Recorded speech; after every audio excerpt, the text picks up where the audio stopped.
Thought for the டே வித்யாஸ்ரீ சுப்ரமணியம். நம்ம ஆச்சி மசாலா கேள்விப்பட்டிருக்கோம் இல்லையா? நிறையா விதமான மசாலாஸ் இருக்குது. ஸோ இந்த ஆச்சி மசாலாவோட ஒரு பேட்டி பார்த்தேன். அந்த ஓனர் பேசுகிறாரு. அவரோட எப்படி வளர்ந்தார் அந்த மாதிரி நிறையா இருந்துச்சு. நான் என்ன அப்சர்வ் பண்ணேன் அப்படின்னு சொன்னால், அவர் ஒரு முக்கியமான ஒரு விஷயத்தை கேட்குறாங்க. அவர் எப்படி இந்த விஷயத்தை ரொம்ப ஸ்ட்ராங்காக உலகம் பூரா எப்படி ஸ்ப்ரெட் பண்ணாங்க, அப்படி அதுக்கான அவங்க என்ன விஷயங்களை மெயினாக கான்சென்ட்ரேட் பண்ணுறாங்க அப்படின்னு பார்த்தீங்கன்னா, ஒன்று ஃபஸ்ட்டு அவங்களோட தயாரிக்கிற ஒரு பொருளை அவங்க கிச்சனில் யூஸ் பண்ணுவாங்களாம். அவங்க கிச்சனில் அவங்க ஆளுங்க, அவங்களோட பையன், ஒய்ஃபு, மருமகள் எல்லாம் சேர்ந்து அந்த ஃபஸ்ட்டு அவங்க தான் டேஸ்ட் பண்ணுவாங்களா. ஓகே, இது இந்த மாதிரி இது சரியாக இருக்குது, இந்த இதுக்கு பத்தலை அப்படின்னு சொல்லிட்டு ஃபஸ்ட்டு அவங்களோட ஆர்என்டியே அவங்களோட கிச்சனில் தான் ஆரம்பிக்குமா. ஸோ முக்கியமாக அவங்க என்ன ப்ரொடியூஸ் பண்ணுறாங்கன்னு அவங்க தெளிவாக தெரிஞ்சு தான் அவங்க ப்ரொடியூஸ் பண்ணுறாங்க. இது ஒரு பார்ட். இன்னொரு பார்ட் மார்க்கெட் எப்படி இருக்குது அப்படின்னு சொல்லிட்டு அவர் எங்கே தெரியுமா போய் பார்ப்பார்.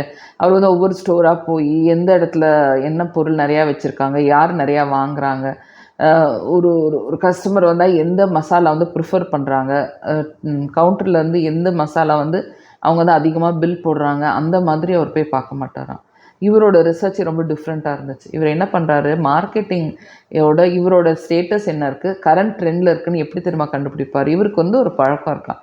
அந்த பழக்கம் என்ன அப்படின்னு பார்த்தீங்கன்னா, அவருக்கு எக்ஸசைஸ் எல்லாம் பண்ண ரொம்ப பிடிக்குமா. மெயினாக வாக்கிங் போகிறது ரொம்ப ரொம்ப பிடிக்குமா. இவர் வாக்கிங் பார்த்தீங்கன்னா மெயின் ரோட்டில் மெயினான இடத்துல எல்லாம் போக மாட்டாராம். குட்டி குட்டி சந்து இருக்கு இல்லையா, குட்டி குட்டி சந்து இருக்கிற இடத்துல தான் வாக்கிங் போவாராம். அந்த சந்தில் போய் என்ன முக்கியமாக அவர் செய்வார் அப்படின்னு பார்த்தீங்கன்னா, அவர் ஒவ்வொரு குப்பை தொட்டியாக போய் நோண்டுவாராம். குப்பை தொட்டியில் என்ன இருக்குதுன்னு ஃபஸ்ட்டு போய் பார்ப்பாராம். ஓகே, குப்பை தொட்டியில் என்ன மாதிரி மசாலா பேக்கெட் உழுவுது, அப்போ இந்த ஏரியாவில் உள்ள மக்கள் எந்த ப்ராடக்ட் அதிகமாக வாங்குகிறாங்க, ஏன் இதுக்கு வாங்குகிறாங்க, ஸோ எந்த மாதிரி அந்த குப்பையை பார்த்தாவே நமக்கு தெரியும் இல்லையா. ஸோ அது சிக்கன் மசாலா வாங்குறாங்களா, சாம்பார் தூள் வாங்குறாங்களா, ஸோ அந்த மாதிரி ஒரு சர்வே பண்ணுவாராம். ஸோ இது அவரோட வழக்கமாக இருக்குது. ஸோ அவரோட காம்படிட்டரோட நிலை என்னன்னு சொல்லிட்டு அவர் குப்பை தொட்டியை பார்த்து கற்றுக்குவாராம். அடுத்தது ரொம்ப இன்ட்ரெஸ்டிங்கான விஷயம் எனக்கு என்ன பிடிச்சிது அப்படின்னா, அவர் இப்போ லேட்டஸ்ட்டாக அவர் போய் பார்க்கும்போது பார்த்தாராம், நிறையா பேர் இவரோட மசாலா பேக்கெட் அதிகமாக வாங்குறதோட ஸ்விக்கி, சொமேட்டோவோட பேப்பர் அதிகமாக டஸ்ட்பினில் இருந்துச்சான்.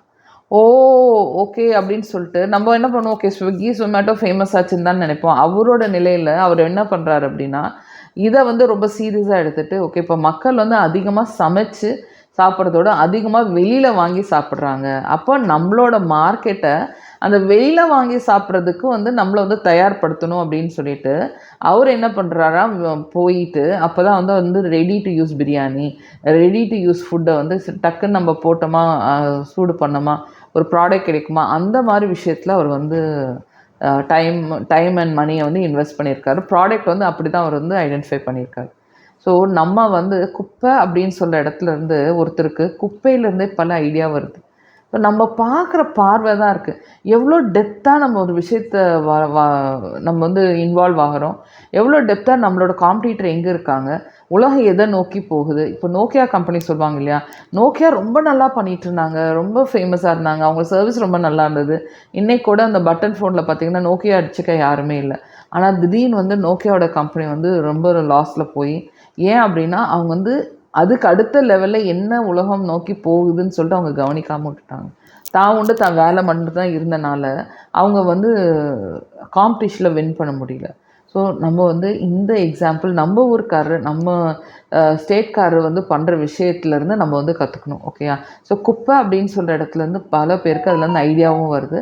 ஸோ நம்ம சுற்றி இருக்கிற விஷயத்துலேயே நமக்கு நிறைய ஐடியா இருக்குது, நிறைய பிஸ்னஸ் க்ளூஸ் இருக்குது. ஆனால் அது எப்படி எடுத்துக்கிறோம், எப்படி பார்க்குறோம் தான் நம்மளோட மனநிலை பொறுத்தது. ஓகேயா. ஸோ உங்களுக்கு இந்த விஷயம் உங்களுக்கு பிடிச்சிருக்குன்னு நினைக்கிறேன். பிடிச்சிருந்தா என்னோடய வீடியோ லைக் பண்ணுங்கள், ஷேர் பண்ணுங்கள், சப்ஸ்கிரைப் பண்ணுங்கள், முக்கியமாக ஃப்ரெண்ட்ஸோடு ஷேர் பண்ணுங்கள். Okay, thank you.